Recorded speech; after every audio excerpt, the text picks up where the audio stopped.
being under northern lights, which are this color, I was told by at least the students and professors when I sent this in, they wanted to know where I was and how they look, because this is a 90-degree angle above me. And I was just lucky enough to be in the epicenter of where this flare bounced off our atmosphere this time around.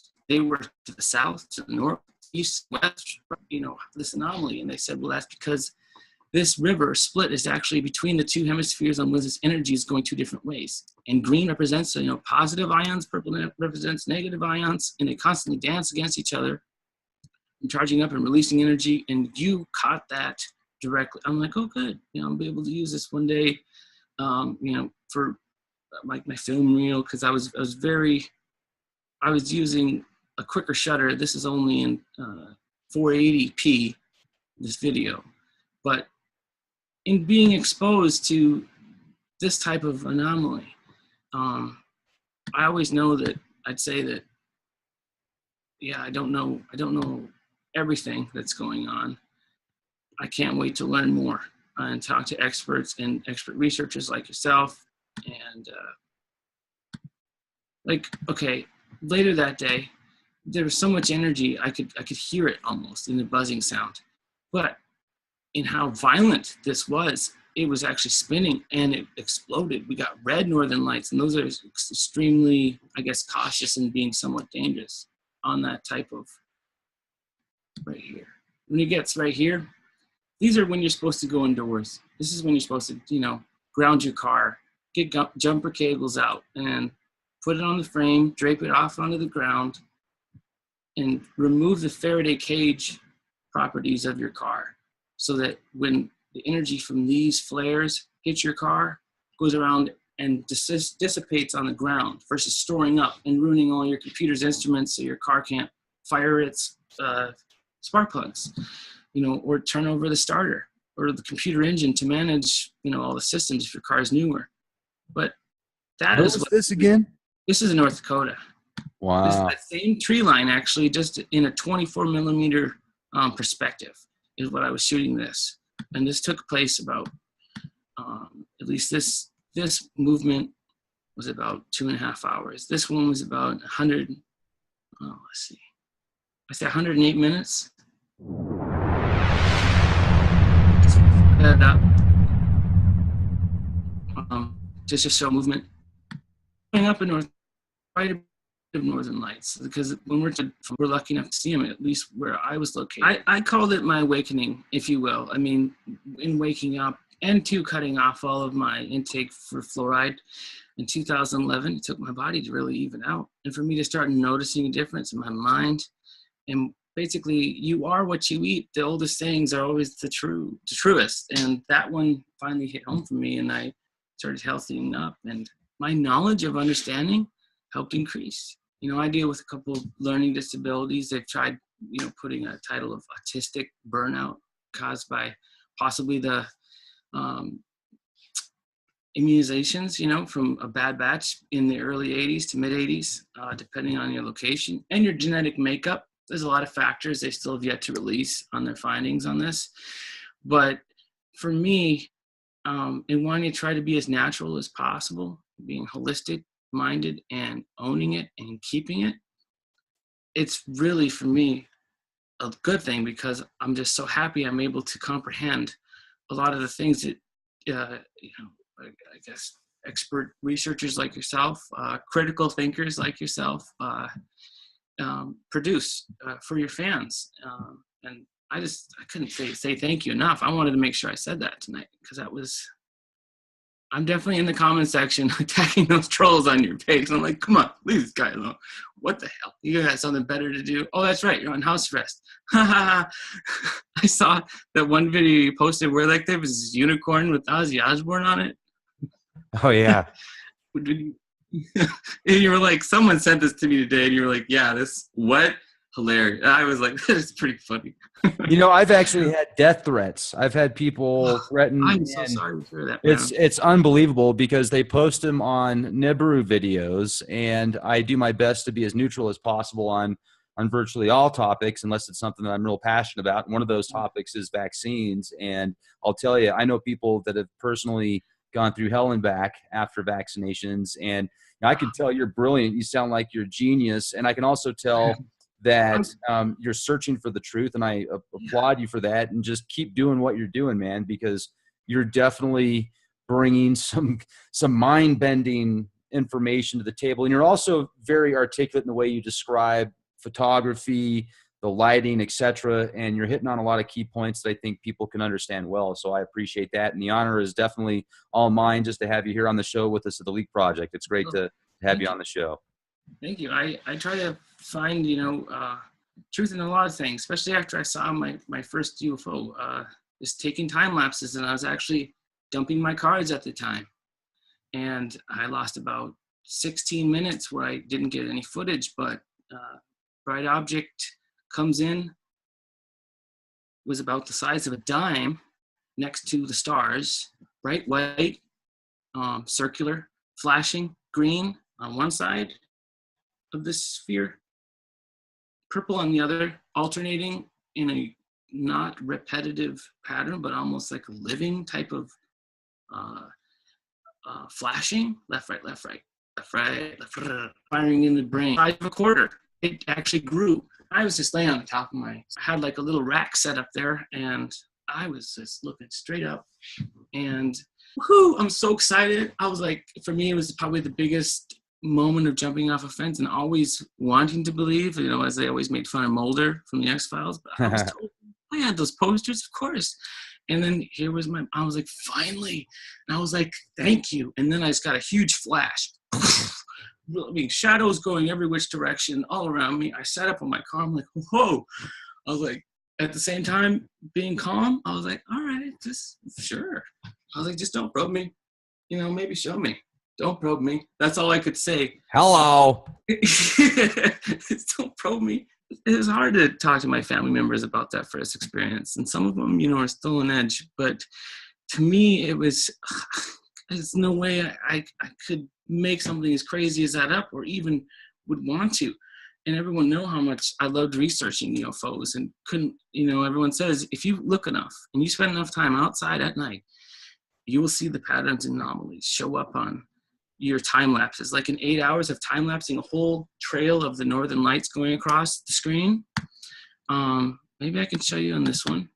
I've noticed all of a sudden a fixed object that was there for 4 hours and moved with the stars in the trail, all of a sudden disappears. Okay, it's gone. And it moves to the left, down, to the right, in the frame of my, and going through my 4,000 shots, because I take about 40,000 to 5,000 shots. Can you see these little? Yes, this is great. I'm gonna go back. Here's Aquarius. Sorry for the pixelation. This is when No, this is cool. That's a satellite. Yay. They're pretty easy to spot because they're consistent in their trajectory. There's all these little movements all throughout. I'll have to send you a private link to one of my full reels so you can see a longer version of some of this stuff where it's a little bit slower. Sure. But that's where my interest first. Now that one was an airplane. That was where my interest really peaked, on trying to capture a UFO in my time lapses. And when the one that stopped over above me during the Northern Lights, I did some research and I found that some other photographers who've been following Northern Lights their whole life. Right there. There's the one. Okay. The whole time he's sitting here. He's hanging out, and all of a sudden, moves. You see it? Okay. I'm going to try it again. After the clouds come over, he's hiding right in here. See it? Move like that? Like he jets out of there? No. Okay. It's a movement in this area where my mouse is. Right after the clouds clear away.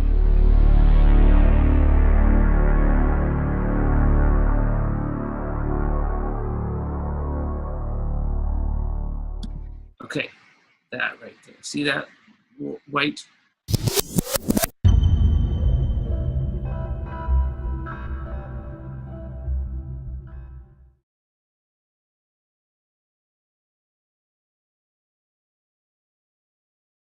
See it moving? Yeah. Okay. I'm then going back to where it was, which I believe was him the whole time right here, above Aquarius, but just a little bit to the left. And only after clearing came out, through the way I look at UFOs and just their technology, like, of course they can just point to little meters in my direction, go, oh, there's an infrared. We're being recorded right now. We got a device on. There's an infrared meter, or someone's, there's a CMOS sensor. They can actually like see my cameras, what I believe my camera can see. And which a lot of times when people try to focus on UFOs, they get out of there because all of a sudden that infrared is sending out signals. And I think it's like there's an alarm in their ships. And like, oh, look, silly humans. Is trying to focus on us, and then they just fuck with us. Pardon me, French, but they just... That's what they'd be saying to each other.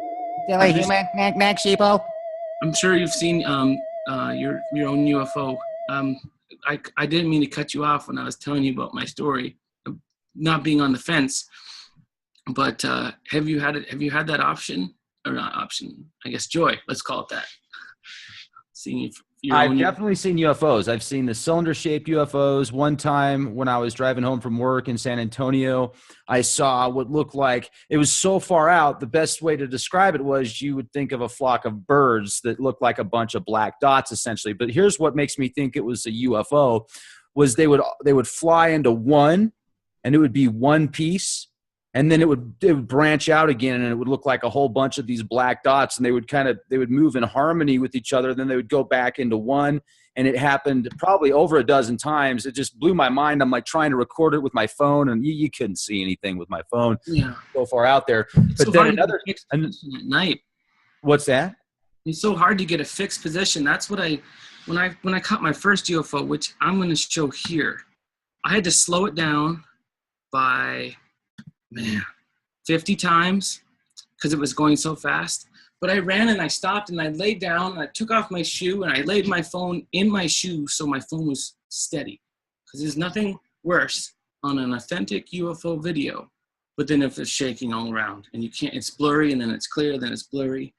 And I was thinking, oh my gosh, I gotta get fixed. I gotta get fixed position, thinking as fast as I could. And I'm gonna play it for you here. And this is slowed down so you can see what I was dealing with in trying to get a fixed position to, this thing was showing off is what I like calling it. And this one, August 3rd, 2016, this one stopped and it came into view from horizon line. I was 1,100 feet up in the air. And the way my math figured it out is that the distance from horizon line to horizon line is about roughly my elevation, 8 to 10 miles. And so when I counted, when I first saw it, it came down and stopped. And I was like, oh, and I'm always counting. Maybe it's a little OCD, I don't know. But in measuring it out, it went from one end to the other, 1,001, and that's it. 1,001, and if you want to get a stopwatch out, I don't know. But it went from horizon line to horizon line, and then back over me in that amount of seconds. And I did the math, and I was like, what is that? 1,000 meters a second equals. I was like Google. I was like crazycalculators.com. Help me out, and it came back to be 45 times faster than anything for G-force driven could have been man-made. Being in a cockpit and knowing G-forces and understanding the characteristics of flight and the angle of attack, which what makes flight possible, this was definitely worth catching. Check it out. This is slow down, okay? It was having a fun time showing off. Now I'm like, holy crap. I said, this is not man-made. This is going so fast, my phone can barely pick it up at 60 frames a second at night. And can you see why I'd be freaking out trying to capture this, to share it? But then, it was consistent too, pink and green. This was my third sighting. I just couldn't believe, as I was my eyes, because how when someone shines like a lighter at night and they run across your view, you might get a trail from your vision. Like you'll see the trail after the light's out. when this thing was done, it was crisscross everywhere because I wasn't blinking. And I was like, oh my gosh, that was bright. But I could see where it was, how fast it was. It reminded me just of that. Someone running around at night with a lighter. This is a little slower view. This actually re-rendered in 1080. So it's not as pixelated as before. And Aquarius is my star that I always use to focus on. It takes a long time to focus because usually this is pitch black.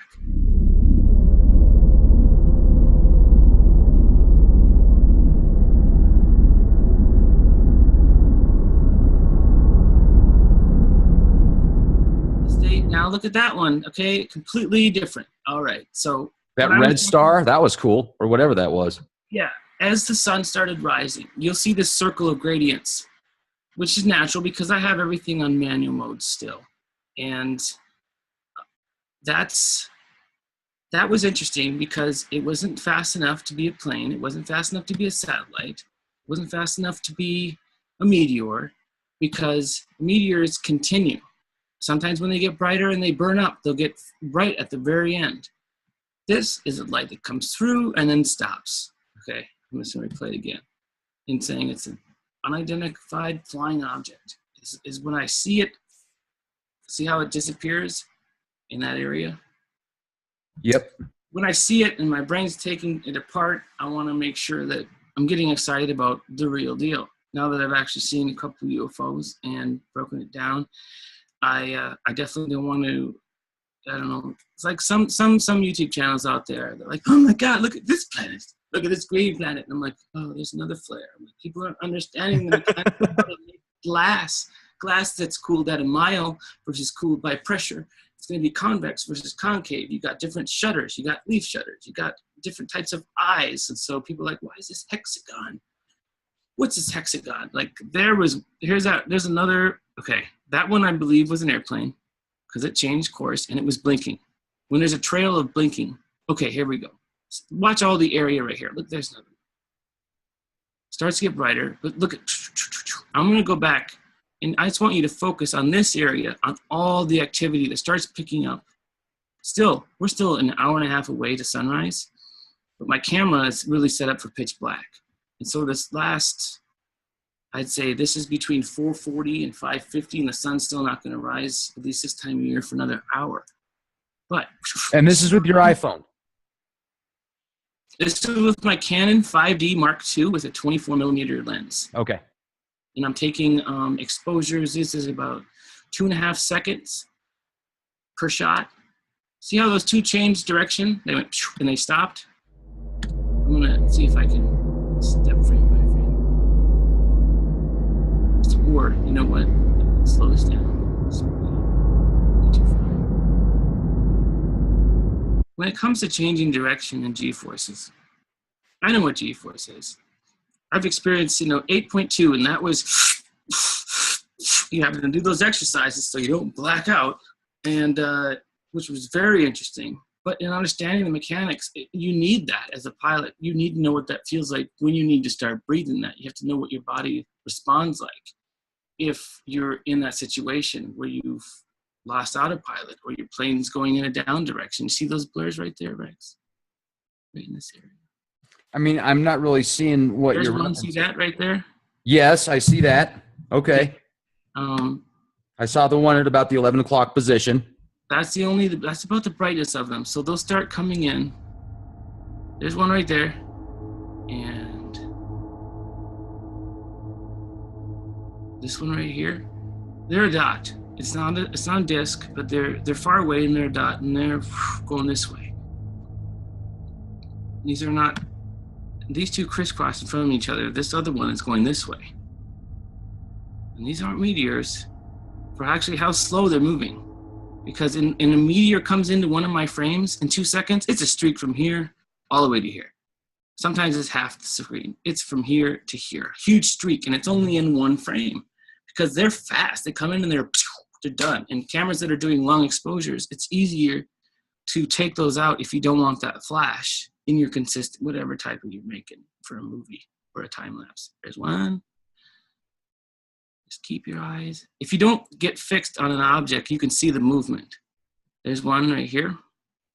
coming down. There's another one going this way. Anyway, the trails. Yeah, I saw a bunch of them. I sure did. I'll send you the link so incredible. you can load this on your own screen in HD and maybe go through frame by frame. But could you do something to the image where you could actually change the color, the saturation, or the tint, or the hue, or something to make it more visible also? Well, this is just in my YouTube upload. Sure. You know, for future, maybe, or just something to think about. If there's a way you could change the color to where it didn't look as foggy, and you can pinpoint that, because I could certainly see it, especially after going over it a couple of times like you did. That was cool. It's when I get the frames first uploaded, before I do like a color correction for light pollution, I'll do a render in 720 as a rough cut, and I'll look for it, and I'll be like, oh yeah, there's another. Or if I see it right there, I'll actually stop my whole show that night and just call it a night and a continuous star, and I'll go back and look at those frames, and I'll reposition and start a whole new angle and say goodbye to my previous one and where the action is, or what are they monitoring. There's a lot of stuff going on Earth right now. Understanding the mechanics when they released the quantum computer, and they were talking about how quantum mechanics and computer side by side, basically guy's gonna clap his hands in 3 seconds at 2.99 seconds, because of already comparing in a different reality, in a different parallel, the other computer knows about that clap and responds accordingly. They've been able to prove, I might be saying it backwards, which is completely fine, but in understanding just the fact that they're building computers to work in other parallels, even if they're at negative 44, 400 Kelvin, or whatever they have to keep this computer cool at, then it allows me to let go of some of my frustration for UFOs disappearing, like the one that was over me after it was really bright all around me. It was a quarter sized, but then it vanished. And it vanished like it slipped through a crack, like a slit in the sky. It disappeared from one side of the sphere to the other. It wasn't like a crescent moon. It was just like it snuck and it disappeared in like a quick little, like it was a circle, and then it was a half circle, and then it was like 3/4 of a circle. Then it was gone. And I could see the stars behind where this object was. All of a sudden there's stars there, like 1 or 2, but just in being on a 50 millimeter perspective, which our human's eye is 50 millimeters. If you lay down and you can see even your peripherals, I said to myself, oh yeah, that was real, but now there's the stars. And I said, where'd it go? And it said, it just didn't disappear. I mean, I wasn't really taking photos. I didn't even have any cards in my camera. And I said, it probably went to another parallel, and learning a little bit more about how they're building computers to work in other parallels. Well, there's probably infinite or a certain amount of numbers that we know about or can only access. If these guys are so far ahead, they've mastered, something that can go 412 Gs and disappear into another. I was like, yeah, their technology is pretty wildly awesome. That's awesome, but where are they going? Why can't I go? That'd probably kill me. I was like, why can't they just send down a special ship that only goes so fast? And if Danny wants to come along and document our space fleet, well, he'll just go along this fast and go into the other, but be safe for gravity. I don't know how it works. My mind's always thinking. Well, Danny, I want to jump back to the quantum. I want to jump back to the quantum computer theory there for a minute, when you brought up how if this quantum computer is so fast, if you're going to clap your hands, it knows you're going to do it before you do it based on the algorithms and the predictions, et cetera, and the calculations that it predicts. That in and of itself, the ghost of the machine right there. And on that note, let's close out tonight, because my internet's getting really bad, and I'd love to have you back on the show again. You know so much. Please give our audience your YouTube channel and a way to contact you, because this footage is awesome, man. It's off the hook. Thank you. I mean, this is all I do for free. I haven't put this up for sale. I mean, it's always for sale, but for Science Channel, $1 million. Get my pinky up there on that one. But no, thank you. Wonderful compliments. That's really warms my heart that I could share it with someone who appreciates sky watching and anomalies, and even more the passion for the truth. God bless you, man. Thank you for doing great work and bringing awareness and helping prepare us, not scare us. I know you cover a lot of different subjects, which is great. That means that the viewers can find something that interests them and get to know more about. They can do it. And you have a very large selection of in-depth stuff. So thank you again for having me, man. Appreciate it. Hey, absolutely, Danny. It was an honor to speak with you. Hope to speak with you again. Ladies and gentlemen, go to leakproject.com. We actually have exclusive content now, only available for premium members. We're doing a blast-off sale, $50 for the entire year. You get unlimited downloads, fully streamable. It definitely helps Leak Project. We even have a $10 a month option. Thank you for your support, ladies and gentlemen. Thank you for being here with us. Be the change I want to see.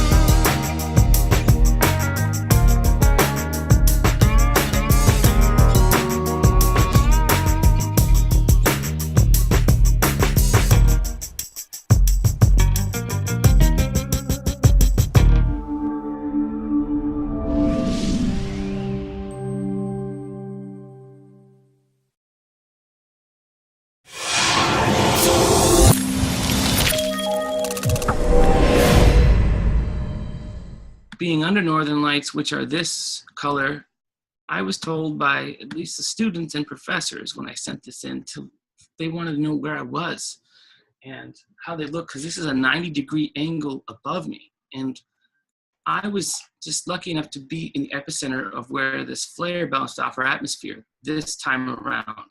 They were to the south, to the north, east, west, this anomaly. And they said, well, that's because this river split is actually between the two hemispheres on which this energy is going two different ways. And green represents, positive ions, purple represents negative ions, and they constantly dance against each other and charging up and releasing energy. And you caught that directly. I'm like, oh, good. I'll be able to use this one day, for like my film reel, because I was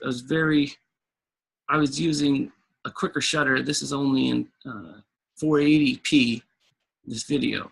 But in being exposed to this type of anomaly, I always know that I'd say that, yeah, I don't know everything that's going on.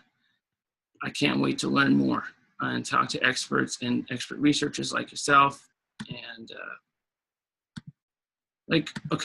later that day, there was so much energy, I could hear it almost in the buzzing sound. But in how violent this was, it was actually spinning and it exploded. We got red northern lights, and those are extremely, I guess, cautious and being somewhat dangerous on that type of right here. When it gets right here, these are when you're supposed to go indoors. This is when you're supposed to, ground your car, get jumper cables out and put it on the frame, drape it off onto the ground, and remove the Faraday cage properties of your car, so that when the energy from these flares hits your car, and I couldn't say thank you enough. I wanted to make sure I said that tonight, because I'm definitely in the comment section attacking those trolls on your page. And I'm like, come on, leave this guy alone. What the hell? You got something better to do? Oh, that's right, you're on house arrest. I saw that one video you posted where there was this unicorn with Ozzy Osbourne on it. Oh, yeah. You were like, someone sent this to me today, and you were like, yeah, what? Hilarious. I was like, that's pretty funny. I've actually had death threats. I've had people threaten. I'm so sorry to hear that, man. It's unbelievable, because they post them on Nibiru videos, and I do my best to be as neutral as possible on virtually all topics, unless it's something that I'm real passionate about. And one of those topics is vaccines. And I'll tell you, I know people that have personally gone through hell and back after vaccinations, and I can tell you're brilliant. You sound like you're a genius, and I can also tell that you're searching for the truth, and I applaud you for that. And just keep doing what you're doing, man. Because for me to start noticing a difference in my mind, and basically, you are what you eat. The oldest sayings are always the truest, and that one finally hit home for me. And I started healthying up, and my knowledge of understanding helped increase. You know, I deal with a couple of learning disabilities. They've tried, you know, putting a title of autistic burnout caused by possibly the immunizations, you know, from a bad batch in the early 80s to mid 80s, depending on your location and your genetic makeup. There's a lot of factors they still have yet to release on their findings on this. But for me, in wanting to try to be as natural as possible, being holistic minded and owning it and keeping it, it's really, for me, a good thing, because I'm just so happy I'm able to comprehend a lot of the things that, you know, I guess expert researchers like yourself, critical thinkers like yourself, produce for your fans. It goes around and dissipates on the ground versus storing up and ruining all your computer's instruments so your car can't fire its spark plugs, you know, or turn over the starter or the computer engine to manage, you know, all the systems if your car is newer. But that Where is was what this again? this is in North Dakota. Wow. This is that same tree line, actually, just in a 24 millimeter perspective is what I was shooting this. And this took place about, at least this movement was about 2.5 hours. This one was about 100, let's see, I say 108 minutes. That up. Just to show movement. Going up in North, quite a bit of northern lights, because when we're lucky enough to see them, at least where I was located. I called it my awakening, if you will. I mean, in waking up and cutting off all of my intake for fluoride in 2011, it took my body to really even out.